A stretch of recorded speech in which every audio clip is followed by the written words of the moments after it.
Hello, hello! So may handaan kasi dito sa bahay. Birthday ni Sai. Happy birthday, Sai! Kaya naman, most requested na pulutan. Lagi niya ito ginagawa tuwing may handaan dito sa bahay. Ayan. Hi, Pa! Kuha si Papa na dinakdakan. Specialty niya to at napakasarap dito mga sis. Ayan. Baboy. Tenga ng baboy. Buyan. Laki. Sibuyas. Kailangan ng sibuyas.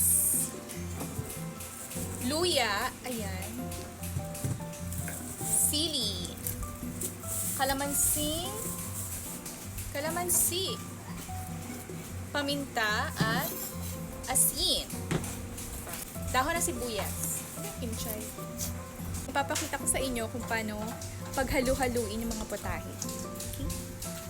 Pagkatapos hiwa-hiwain ng mga baboy, ayan, lagyan ng asin, ng paminta, pamintang durog, syempre ang suka.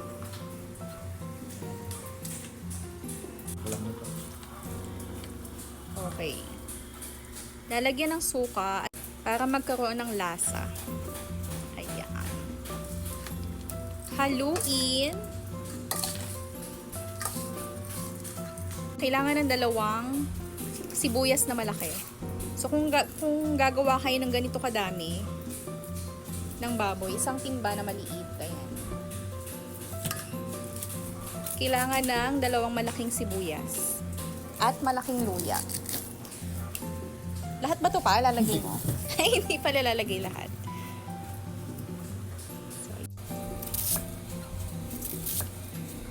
Para mas sumarap ang dinakdakan, kailangan ng maraming sibuyas. Live ba yan? Video? Sa ayun.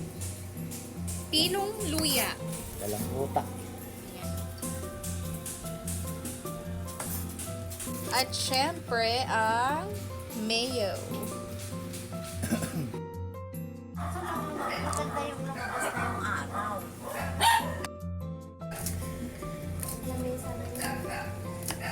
Wow! Sili. Madaming sili. So, 2 balot yan. Karne pa lang. Wow, mag-aabono ako.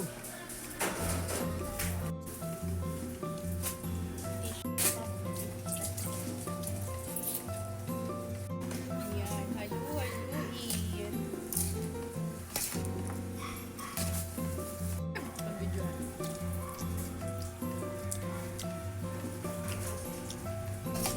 Pag marami.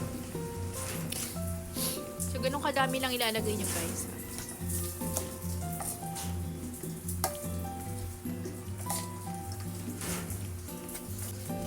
Oh. Alak na lang. Tapos na yung pulutan. Dinakdakan. Anong panlasa? Garnish. Ayan. Walang pa. Konti pang mayo.